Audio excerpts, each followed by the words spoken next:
Hello, and this is Riley with Secret Nightmares Uncovered.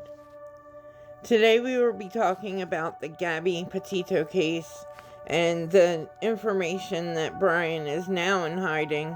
While his family is claiming he is missing, in my opinion, that's called hiding. He has been named a person of interest in the case, but he has not been charged with a crime.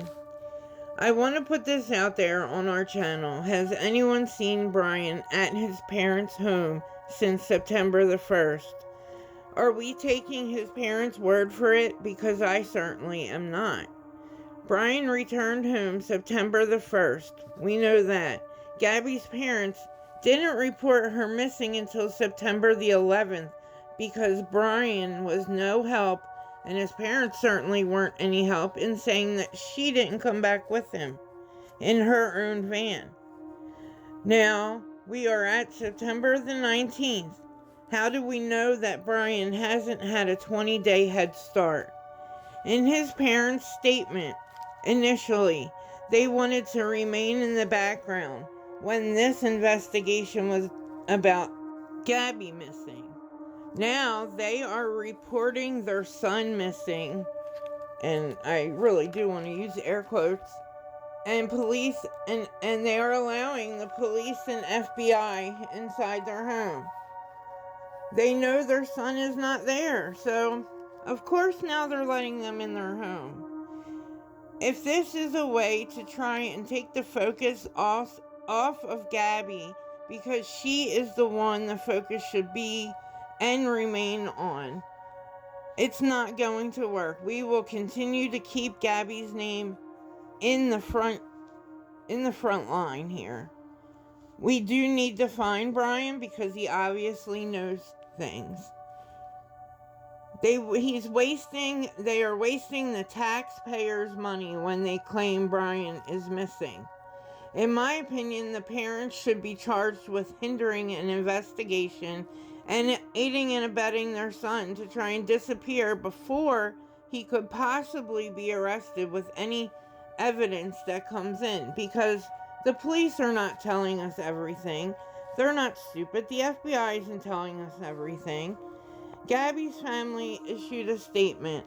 All of Gabby's family want the world to know that Brian is not missing. He is hiding. He is on the run. Gabby is the one missing. Rick Stafford, the Petito family attorney, also said the Laundrie family's request to have the Northport Police Department to help find their son and not Gabby was hypocritical and reprehensible. He also said that he doesn't know how the attorney and Brian's parents look at themselves in the mirror. Northport police maintained they thought Brian was at home at the time they went in. However, his family had said he left days before. That raises questions on if Brian was at home at all after September the 1st. They had tons of news reporters along with protesters, but yet Brian was able to sneak away with camping gear, I would assume, or hiking gear, I would assume, if he was going hiking, as they said. On the 16th, the Northport police say they knew where Brian is, his home, that he was at home, but it still remains dark inside. The Laundrie family claims Brian went to the Carlton Reserve to go hiking but never returned. So he allegedly went to the reserve on Tuesday, September 14th.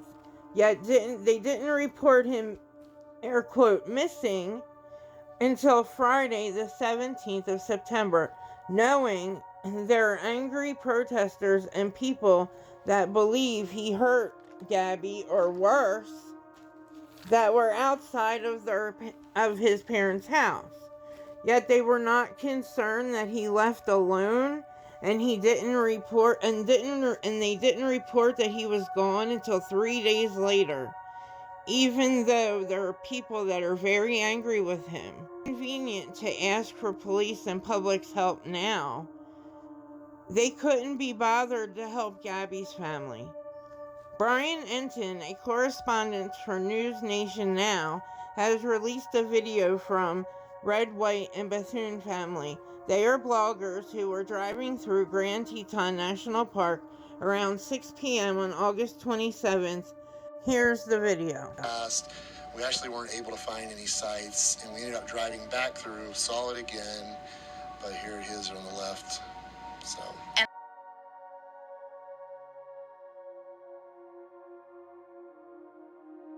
They were going over video and saw what appears to be Gabby Petito's van off to the side of the road. They claim the FBI has the video as evidence, but the FBI has not confirmed or denied. And in this picture we found on Twitter, this could be possibly Gabby's flip-flops. Someone posted this on Twitter and it definitely looks like her flip-flops here. Remember, there are videos on both sides, and these are my opinions.